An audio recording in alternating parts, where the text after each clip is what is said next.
Hi there! Today I'll tell you why I switched to Sony and why you should think about it as well.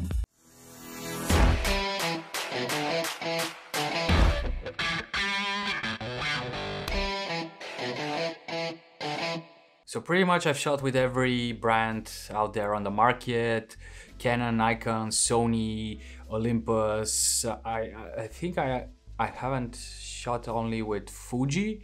I did shoot a little bit with Panasonic as well. Before the Sony, I owned only a Nikon because of two reasons. First of all, I really love the colors in the photos from Nikon, and the second is when I was looking into buying a camera for myself, they were offering the most for the least amount of money. And that is actually one of the points here why I moved to Sony, because right now they're offering the most for the least amount of money. That's always for me requirement number one, that you get the best for the least amount of money. In the camera world, that's pretty hard, but due to the fact that the major brands like Nikon and Canon were late to the mirrorless party, Sony had an advantage there, and I got it's not an old model, but with the rate Sony are releasing new cameras, it's considered now old. It's the Sony A7 Mark III. It does fit quite well the requirements I had for my new camera. First of all, I wanted it to be full frame and to be a hybrid camera that's good for both video and photography, as my Nikon wasn't the best for video. It didn't have 4K, it didn't have in-body stabilization, and the autofocus was pretty bad. So whenever I wanted to film myself, for example, I couldn't rely on the autofocus, and it was a hassle because I had to have the camera at maximum arm's length. Now I can do whatever I want with this camera because the autofocus is pretty reliable. I also wanted not only 4K, but I wanted it to have nice picture profiles for the video, so the color grading is easier. I'm still learning a little bit about color grading in video, because apparently it's quite different from color grading photos. I mean, the science behind it is the same, but the workflow from the different softwares is a bit different. As well, why I switched to Sony is because all my requirements are pretty much describing a mirrorless camera. Canon and Nikon did join the mirrorless party. They do have pretty decent cameras on the market, but there are two major points why I didn't invest again in Nikon, or why I didn't switch to Canon. From the two options, I would say that Canon right now is a little bit ahead of Nikon, but both have one big problem: they changed their mounts.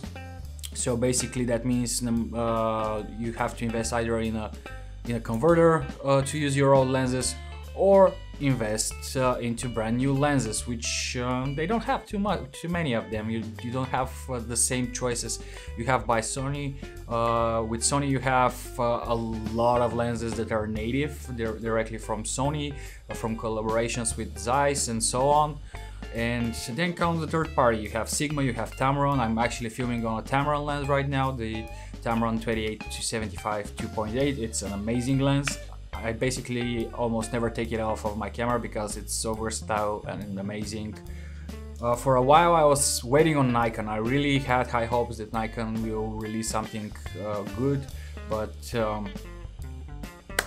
then again, I'm really against converters and any type of additional gear that you have to put between your camera and your lens, whether it's because of software issues, mechanical issues, that you cannot use the full range of features that are available when you're using directly native lenses. And that's the reason why I didn't go with Nikon. And to be fair, before I would have rented directly the high-end cameras when I need them, because back in Bulgaria renting wasn't that expensive, but here in Germany it's better to just buy the camera. Rents are quite high. At the end it's too much money and you end up overspending compared to actually buying the camera.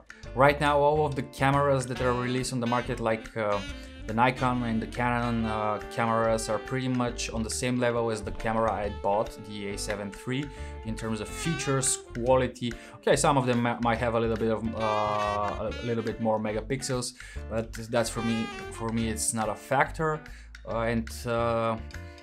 When you put them together and they have pretty much the same features, then the only thing that's left besides looking at the lens variety is the price. And the Sony is killing it there because they've released I don't know, in total like 6 cameras after releasing the A7 III. So basically the prices are going down for the A7 III. I waited for Black Friday, I got an amazing deal, cashback from Sony on my Sony lenses, cashback from the camera, a really nice bundle with some free stuff like free insurance and SD cards, batteries, and so on and so on. Basically, when I put everything together, I saved almost 1,000 euros just because of the deals from the Black Friday. So yeah, pretty much that's it, why I switched to Sony, and why you should think about switching to Sony as well if you're looking into switching from a DSLR to a mirrorless camera. I think you will not make a mistake. The cameras are amazing. It's a little bit weird at first to get used to the size. What was the biggest what was the weirdest thing for me was that basically it's smaller than my Nikon, but it's heavier.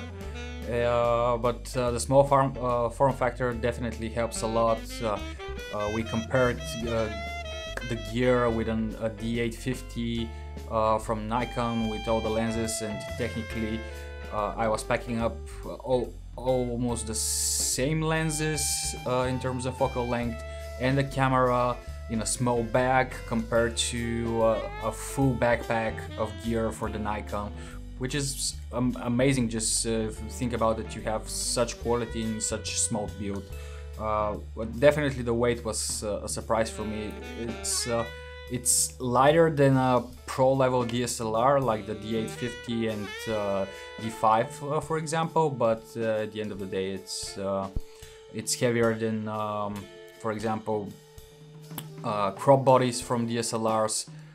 It's heavier than them, and if you're looking for an upgrade, this might be a factor that you should consider.